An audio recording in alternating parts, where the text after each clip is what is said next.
Good morning. Good morning. Let's go ahead and pray. We got a lot of ground to cover. We're finishing the chapter. So let's go ahead and pray, and then we'll begin here. Thank you so much, again, Lord, for your grace. Thank you for your word and for your truth. Thank you, Lord, that we can that you've given this to us for us to study, for us to think about, to ponder, and to see your work through Israel in captivity amongst the Babylonians and their rulers, which influences the people. I pray, God, that this would be instructive and productive for us as we seek to understand your mind and your character and your work through this text. For in your son's name, amen. Okay, so let's go ahead and jump into where we're at, and we'll go ahead and get into the text here. We are constructing a timeline. We will continue to do this throughout this book because of the historical details that are found within this book. It is important to kind of mark those important times and things and events that occur here. We are looking at between 589 and 586 BC. Daniel at this point is in 589 BC, is probably around 32. If we say that he was in captivity when he was seized at 13. King Nebuchadnezzar has invaded Jerusalem under King Zedekiah and has seized him, has killed his progeny, and has essentially burned the temple. He has destroyed it and taken all the effects and brought them back to Babylon.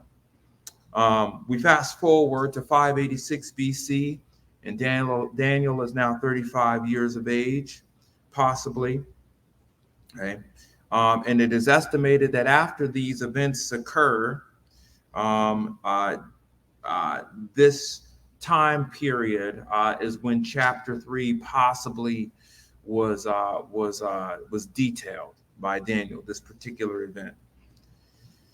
Now, Daniel is not figured prominently in this chapter. It is his companions. We'll talk about why I think that is in a little bit. But before we get there, let's talk about what we reviewed from last week. Last week, we talked about the furnace, the kiln, and all of its particular characteristics.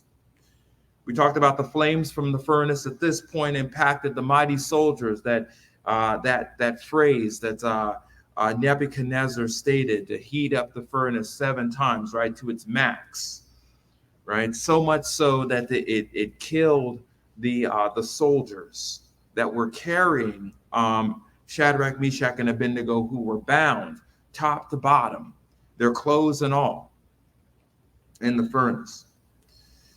However, Daniel does not mention that the extreme flames, that is, that killed the soldiers, affects them, which is fascinating. You would think that Daniel's companions would be burned to a crisp along with the soldiers, but they don't seem to be affected at all. And then Daniel's companions were cast into the furnace while being bound up. There was no way that they could escape. There was no way they would just fall right in and hit the floor, right? The maximum temperature being at the bottom, and they would take all of that heat, all of that flame, all of it, right? I mentioned too, just on a broad point, that Daniel's companions, because they are disobeying the orders of Nebuchadnezzar, were thrown into the furnace. There's something that we have to keep in mind. This is done in the presence of everybody. All the leaders, the citizens that are there, everybody sees this. This isn't like a private event, right? This is an event to communicate that Marduk is the god of Babylon and the god of heaven and earth. That's the point here, okay? It was to show, too, that Nebuchadnezzar's word was authoritative, that Marduk gave authority to Nebuchadnezzar. Okay? Again, Marduk, who installed Nebuchadnezzar, was the god, the Jews in captivity, and the Chaldeans ought to acknowledge, right? Particularly the Jews, because they were the ones that were captive. They were the slaves, right? So let's go to our second pertinent question. If you remember or recall the lecture that I gave at the start before this introduction, I had some pertinent questions that I wanted to ask at each chapter. And so we've been going through these in short order in every chapter that we get to. Now, why was Daniel not mentioned among his three companions? This is kind of interesting. Daniel is the one who is detailing this, but he's not mentioned among his three companions. I find that very curious, right? The scripture itself does not give a specific detail. However, I believe based upon some of the details of the text, we can infer some things and give a possible answer. Probably, or more likely, the reason why he may have been not named among his companions is because in Nebuchadnezzar's mind, it may have been in his best interest to keep Daniel, since the God of the revealer of mysteries spoke through Daniel. We saw this in chapter 2, right? So in other words, to kill Daniel, or to ask Daniel to do this, because Daniel wouldn't have bowed either, okay? But to kill him, in his mind, he would lose access to the God of mysteries. If you remember this was Daniel was the primary one who delivered the dream to Daniel. Back in Daniel chapter 2, verses 46 to 47, we find that King Nebuchadnezzar bowed and paid homage to Daniel because of the interpretation that was given to him. And he offered gifts and things like that, and even elevated him to serve directly under the king's court and be the chief prefect of all of the wise men, right? We even see in the account of chapter 2, it was Daniel that went before Nebuchadnezzar. It wasn't Daniel, Shadrach, Meshach, and Abednego. It was Daniel who went to Nebuchadnezzar. It was Daniel who appealed to King Nebuchadnezzar that Shadrach, Meshach, and Abednego would be elevated to their status. So to lose Daniel would be to lose access to this deity that Nebuchadnezzar finds important. You know, if Nebuchadnezzar has a dream, he's going to trust Daniel has the God that interprets this, because that's the God, that's the position that God plays in the mind of Nebuchadnezzar.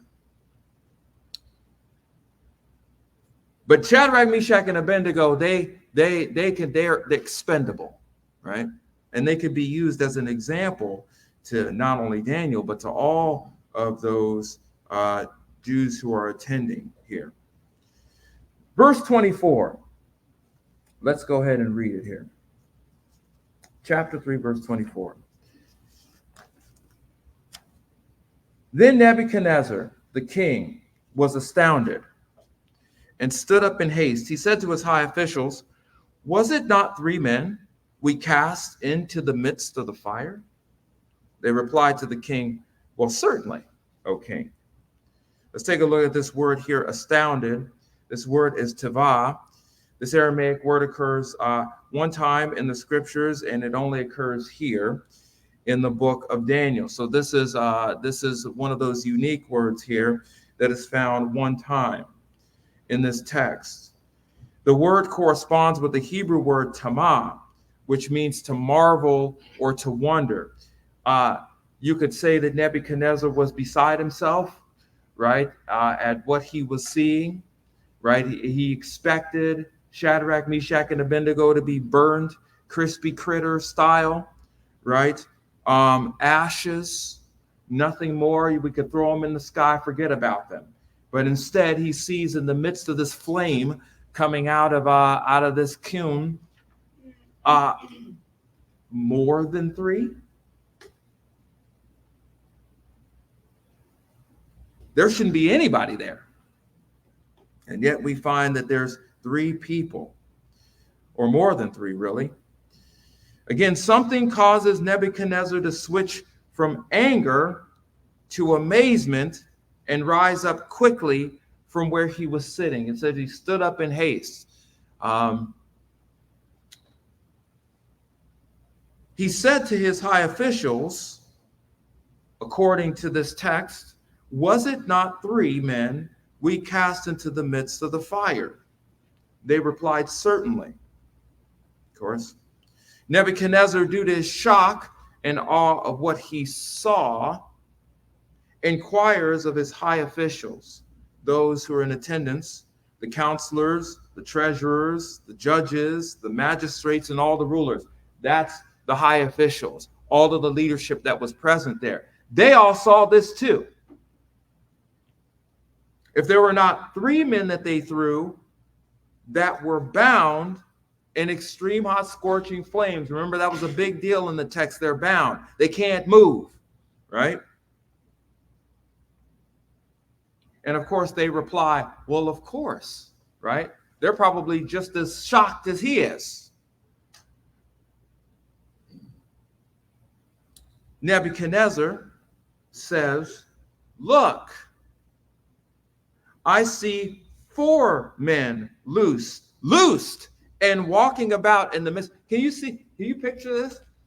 They're in this big, huge thing, and they're just walking, I don't know, maybe playing Ring Around the Rosie. I have no idea. They're walking around in the midst of the fire. You know, kind of like, it's kind of neat. I got some flames here, probably jumping over them without harm. And the appearance of the 4th is like that, is like a son of the gods. Nebuchadnezzar, after the officials gave their exact answer, certainly, of course, there were 3. Nebuchadnezzar, possibly in a frantic state. Could you picture this? You know, he probably can't even talk, right? Shaking everybody, right? Most frantic state. Look, has them focus on these specific things. There are 4 things here within this text that he brings up that are pretty amazing. First, the loosing of Daniel's companions. Again, Sharai is the Aramaic word here. 6 times it occurs in the scriptures, 5 times in the book of Daniel. Again, the word is in the Piel stem. It is passive in nature and intensive as well. They were loosed. Again, this is contrast with the reality before they were in the furnace. So they didn't loose themselves, they were loosed. In Daniel chapter 3, verse 20 and 21, we see this a contrast here. That he commanded, that is Nebuchadnezzar, certain valiant warriors who were in his army to tie up Shadrach, Meshach, and Abednego in order to cast them into the furnace. These men were tied up in their trousers, their coats, their caps, and all their other clothes, and were cast into the midst of the fire. We see this again in 24. Oh, excuse me. Oh, there we go. In 24, that Nebuchadnezzar the king was astounded, stood up, and he said, was it not 3 men we cast bound into the midst of the fire? So they were loosed. They had no ropes on them. They were able to move about, as we see in this text. The second one is that their actions in the fire. Isn't this kind of weird? I find this kind of, well, it's amazing, but I find this kind of weird. They're walking about within the flames. Again, it's piping hot, right? This has never happened. Nebuchadnezzar has never seen this. None of the rulers have ever seen this.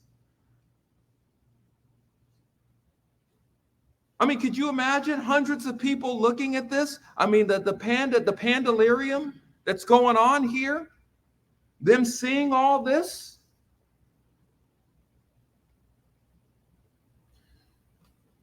Daniel's companions were not only unbound, but they were walking within the fire. This again addresses not only the fact that they were bound, but that they were walking among the fire that was hot to the max. I mean, I'm complaining if it's 80.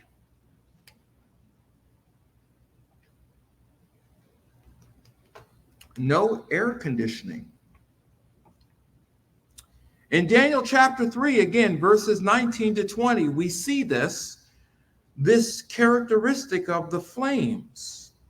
Again, Nebuchadnezzar was filled with wrath. His facial expression was altered towards Shadrach, Meshach, and Abednego. And he answered by giving orders to heat the furnace 7 times more than it was usually heated. And it wasn't just the furnace of, it wasn't just the furnace of fire was blazing, coming out of all these sides.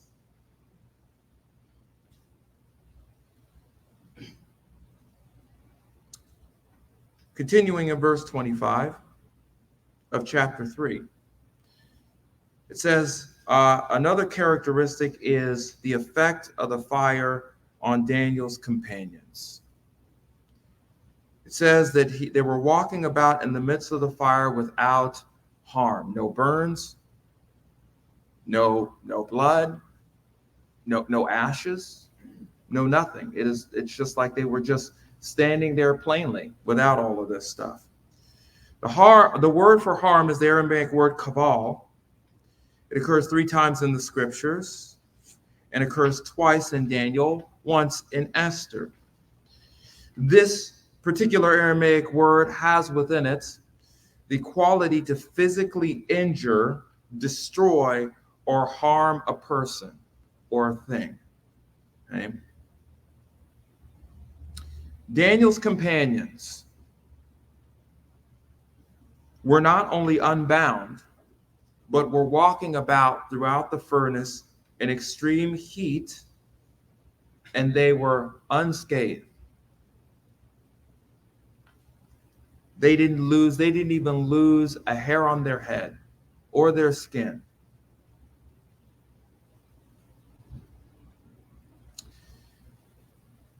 The last thing that we see here, so they are loosed, their actions, they're walking within the midst of the fire, and they are without harm. The last thing that we see here in this text is the appearance of a 4th individual. And this brings us to our third pertinent question. Who was the 4th man among Daniel's companions? Now, there are some that believe, and actually most individuals believe, that the 4th individual that was within the furnace is the pre-incarnate Christ.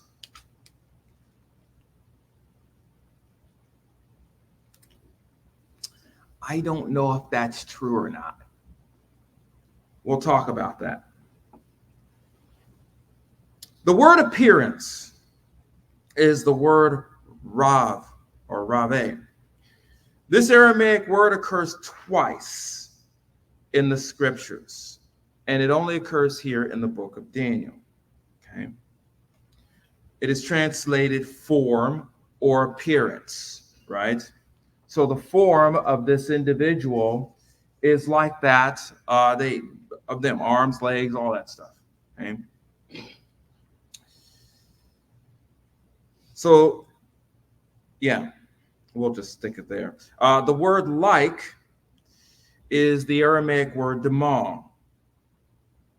This word occurs twice, just like the word rave, in the scriptures and twice in the book of Daniel. It is, again, a word that is a comparative, using like or resembling something as. Okay. Again, this word is used to discuss that the 4th person resembles something that other individual that's seeing them is something that is familiar with or that they know. Okay. That's the word like, is demon. Okay, the word gods. Let's talk about this. This is the Aramaic word ilah. This word occurs 97 times in the scriptures. 53 times in the book of Daniel between chapters 2 and chapter 7. Okay. This is translated again, God or gods, depending on the context here.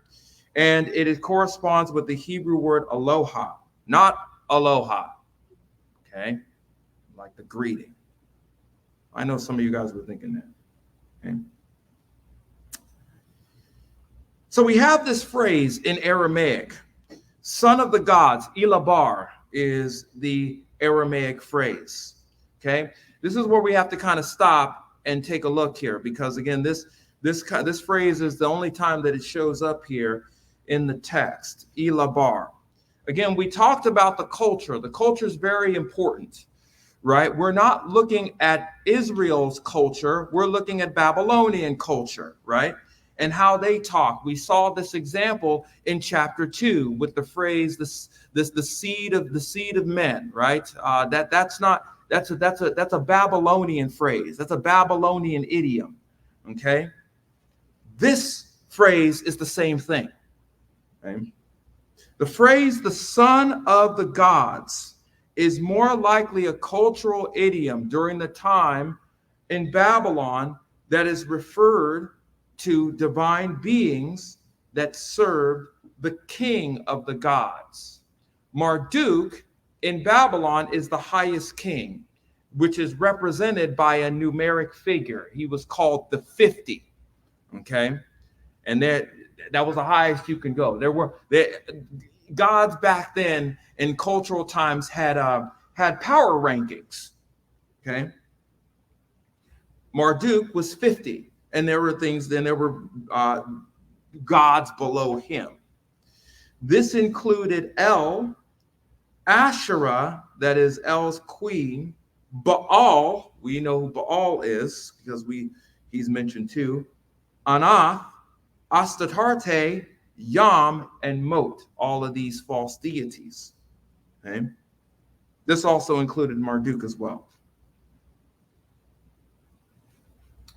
The reason why I say this is because the phrase son of the gods is found in what is known as the Ugaritic texts.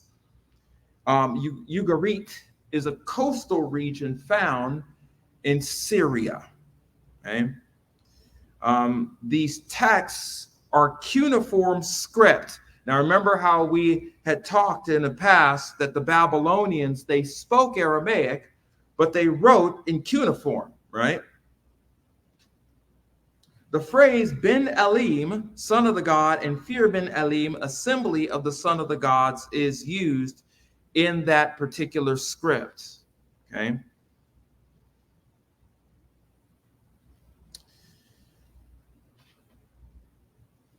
There could be two possibilities. Okay.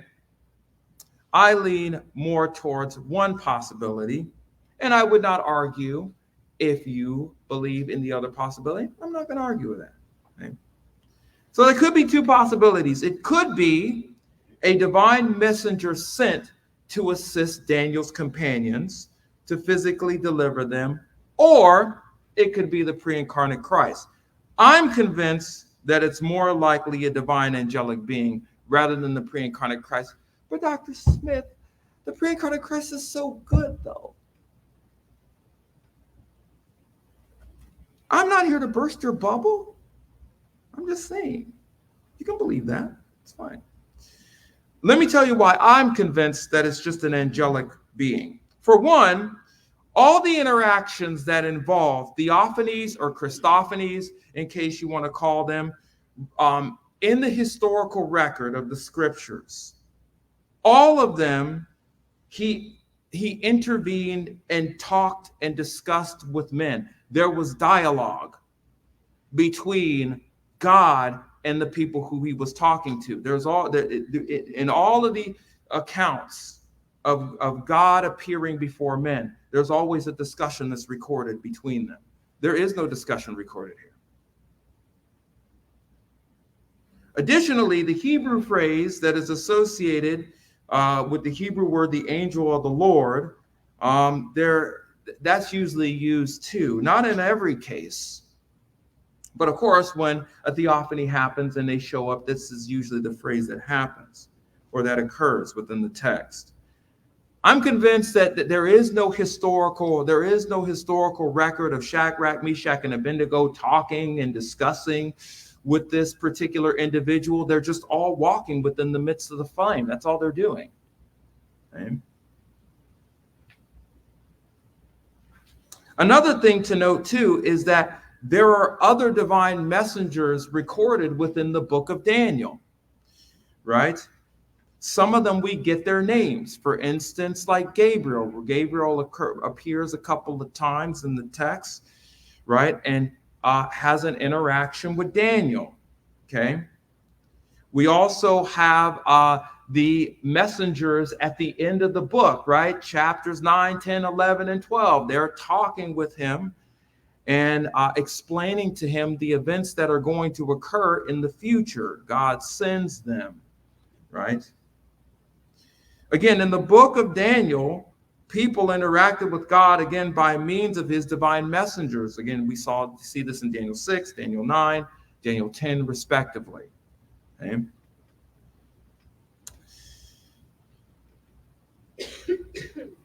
So I'm convinced that this is more of a divine being. And of course, we see this underscored in Hebrews too, in chapter 2 of the Greek scriptures, that angels were sent to assist, right? Saints in need of help or assistance. Again, I'm not going to argue with you if you still come to me and say, hey, I think it's Christ. You're not going to get an argument from me, okay? I'm just convinced that it's probably more than likely a divine being, but it doesn't have any bearing at all on, your understanding of the text. The main thing is that God is doing this, right? Shadrach, Meshach, and Abednego stated that God would deliver them. And that's exactly what he's done. That's the overall point. This also underscores a couple of interesting observations as well. First off, this underscores that the God of Nebuchadnezzar, that Nebuchadnezzar is convinced, doesn't really have any power to prevent this. If Marduk was real, the story would have ended by them falling into the furnace and being destroyed. But Marduk is not real. This is a testimony to Nebuchadnezzar. They're still alive. What you gonna do, right? We see this in chapter 3, verse 15. Now remember, yes, Nebuchadnezzar is prideful, but he believes that his pride is justified because Marduk has given him the kingdom. He is the sole righteous heir by Marduk to rule Babylon. We see this again in chapter 3, verse 15. He mentions this. Now, if you are ready, at the moment you hear the sound, the horn, the flute, the lyre, the trigon, the psaltery, the bagpipe, and all kinds of music, to fall down and worship the image that I have made. Very well. But if you do not worship, you do not prostrate yourself, you will immediately be cast into the furnace of blazing fire. And what God is there to deliver you out of my hands? God just answered his question in a big way. So really, Marduk doesn't have any power because he doesn't exist. And God has made this known in bright, big neon lights, right? Not just to Nebuchadnezzar, but to the treasurers, the magistrates, the judges, the counselors, the prefects, the chiefs. Not the Kansas City Chiefs, but the high officials. Okay?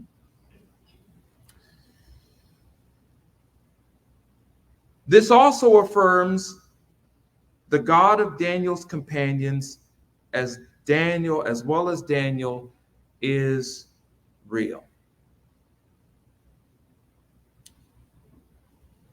Again, why is Israel here? They are here in captivity because of the idolatry of the nation itself. However, remember what God had said to them: when you go into captivity, you are going to tell them about me in their own language.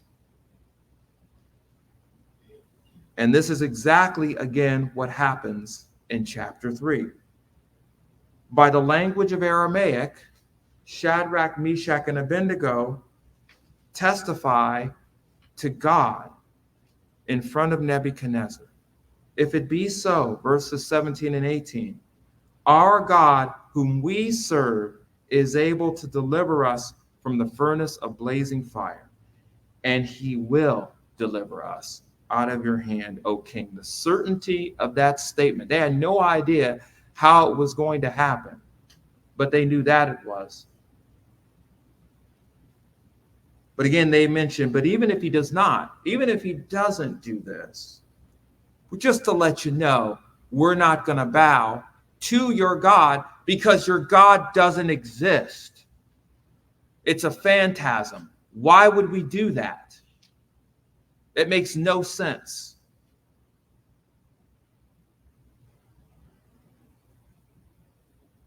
Then we read verse 26 of chapter 3. Then Nebuchadnezzar came near to the door of the furnace. I don't know what near means, because again, it is flaming hot, right? So maybe he stood at a distance near the door, but he didn't go up to the door, right? And he responded, Shadrach, Meshach, and Abednego, come out, you servants of the Most High God, and come here. Then Shadrach, Meshach, and Abednego came out of the midst of the burning fire. I find this to be very fascinating. Shadrach told Daniel's companions to come out of the furnace, and then recognizes them as servants of the Most High God. That is very fascinating. Again, this is a recognition concerning the God they serve. Wait, I thought they were supposed to serve Marduk. This is not a recognition that Nebuchadnezzar and the Babylonians ought to serve the same God. You see the language here? The God whom they serve, but we still don't serve that God.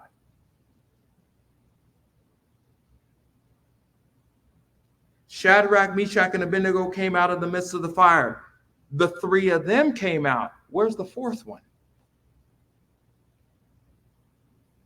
The fourth one was only there to assist in Shadrach, Meshach, and Abednego's physical deliverance from the flames. That's the only purpose. After that purpose was completed, he was gone. And they were safe. Verse 27. We read, the satraps, the prefects, the governors, and the high priest officials gathered around Shadrach, Meshach, and Abednego. They want to do some examination here because of what they just saw. If their eyes deceive them, right? Maybe they're seeing a ghost, some type. What is this wizardry? And saw in regard to these men that the fire had no effect on the bodies of these men, nor the hair of their heads singed, nor their trousers damaged, not even the smell of it. That's incredible. It's like they didn't even go in. And by the way, they're not bound either, right? They have no ropes, right? It's the greatest trick ever, right? I wonder if they came out like ta-da, each one of them, right? Nebuchadnezzar and the leaders, recall in verse 2, inspected Daniel's companions and noticed four things. Again, their bodies weren't burned at all. Their heads was not singed. They didn't even ask for a glass of water. Their clothes weren't untouched or weren't touched. They still had their royal garments on. Again, they're civic leaders and rulers amongst the city of Babylon. So they were still dressed up, ready to go. And again, they had no fire or smoke smell present on them at all. It's like they weren't even in there.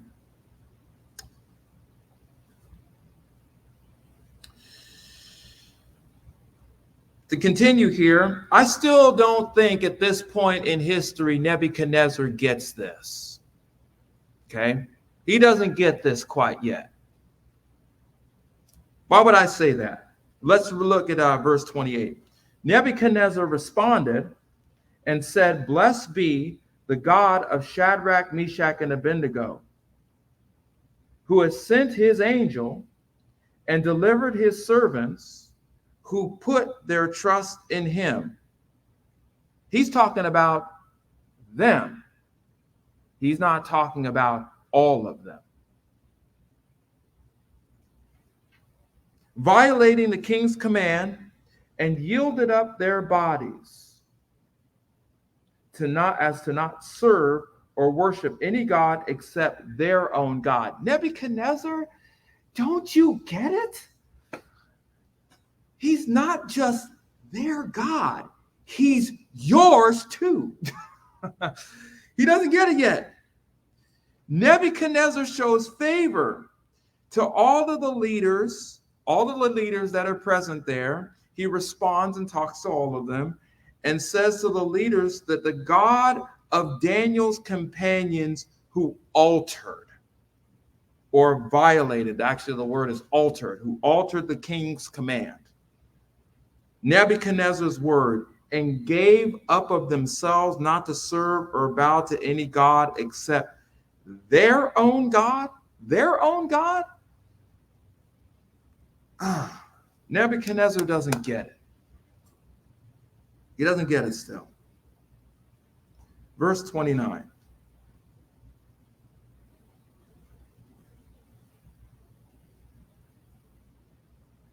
Hold on for a second. Okay. Check something here.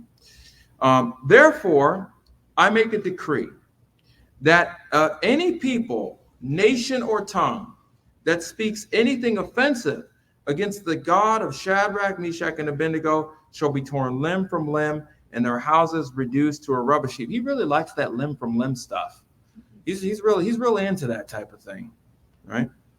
Inasmuch as there is no other God who is able to deliver in this way. Again, Marduk has not delivered in this way.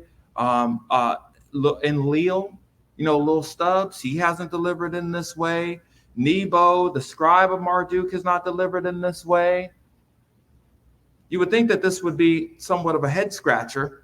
We might want to consider this, since our gods have never done anything like this. This God is kind of unique, right? We might want to take a look at this. Instead, he issues a decree, a word, that if anyone speaks anything offensive against this God of Daniel's companions, shall be executed. Shalah is the Aramaic word for offensive. That's translated offensive. It only occurs here in the book of Daniel. Okay? This corresponds to the Hebrew word that is spelled the same way. Shalah. Okay? It's translated wrong or neglectful. Wrong or neglectful. So if anyone says something that is wrong about the God of Shadrach, Meshach, and Abednego, they shall be executed. They shall be destroyed. Right? Again, this goes back to Nebuchadnezzar's statement. Now he understands that the God of the Hebrews, he can reveal mysteries. Hey, he can even save individuals out of the blazing furnace. That's kind of amazing. But he ain't Marduk, though. Okay?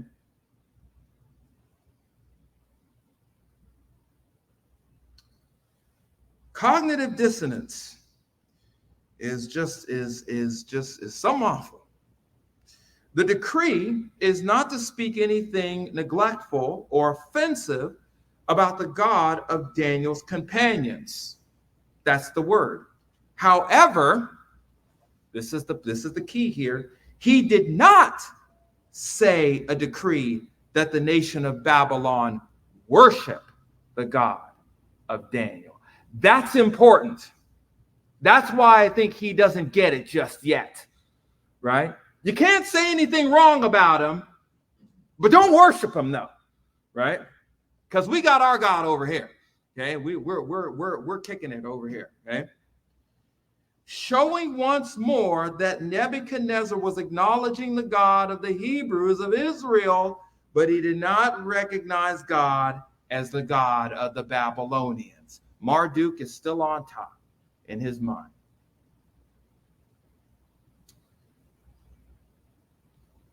Again, another thing to notice is the consequence for anyone who speaks wrongly about the God of Daniel's companions will be destroyed, right? Because Nebuchadnezzar admits something kind of unique, that there's no other God that can do this. And that includes Marduk. He's getting closer, but not yet, though. Not even the God of Marduk can rescue someone physically in this manner. He's never seen anything like this, and he acknowledges that.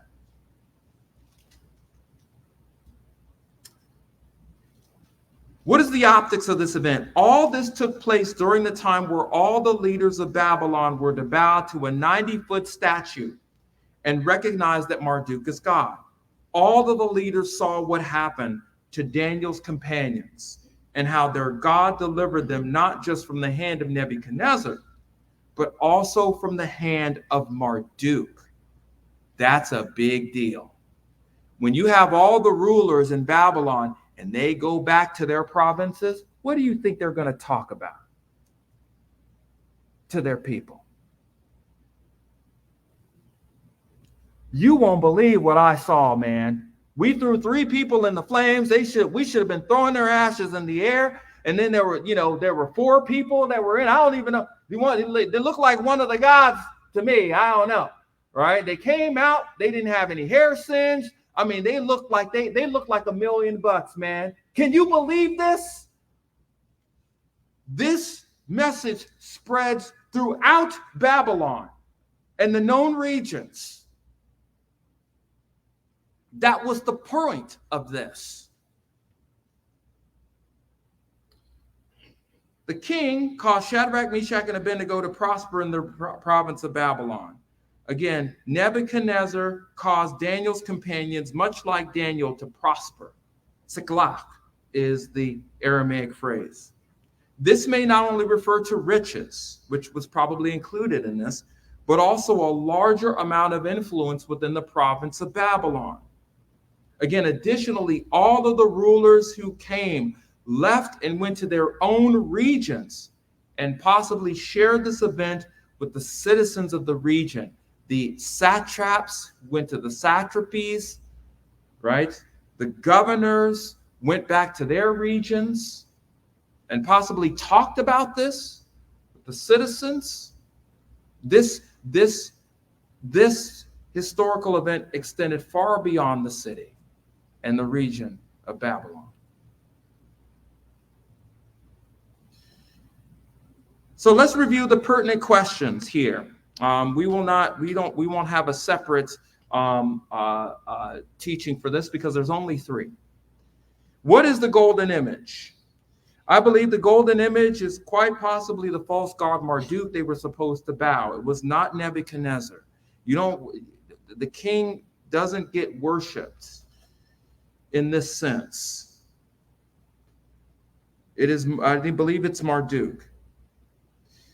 Why is Daniel not mentioned among his 3 companions? Well, again, a possible reason is Daniel is the one to whom the God of reveals mysteries communicates. To kill Daniel is to destroy the means the revealer of mysteries speaks through. It's probably why he's not there. Number 3, who was the fourth man among the companions, if not Daniel? That's verse 25. Again, the fourth man is likely a divine messenger. However, I wouldn't argue if you thought it was a Christophany, who delivers Daniel's companions. I wouldn't be upset if you thought it was Christ. That's fine. Or the pre-incarnate Christ. So to sum up, Daniel's companions, due to disobeying the orders of Nebuchadnezzar, again, were thrown into the blazing furnace. However, they served as an example to the Babylonians and all those in attendance that God is the true God. And I believe that message extended throughout Babylon at this time. Nebuchadnezzar isn't convinced yet. Right? He's not. However, next week, what we will do is, before we go into chapter 4, we're going to take a detour. Okay? Because chapter 4 is very, very important. And there's some historical data that we have to look at. So next week, we will take a detour before we start chapter 4 and set the stage before we begin to examine that chapter. Okay? Let's go ahead and pray, and then we will close out here. What an amazing chapter. Very, very straightforward. A couple of things we had to bring out, but not too much. But again, the details are fascinating. They are amazing. The fact that you, God, are revealing yourself. You've revealed yourself to the Babylonians in this way as an example that Marduk is a phony. He's a fraud. I thank you so much, Lord, for this account, and it encourages us to continue to be reinforced that you are the God who is the maker of heaven and earth and rules all things and delivers those from the flames physically, Daniel and his companions. Thank you so much, Lord, for who you are and your faithfulness to not only your people, but to the Babylonians, as well as all of us, for it's in your Son's name. Amen.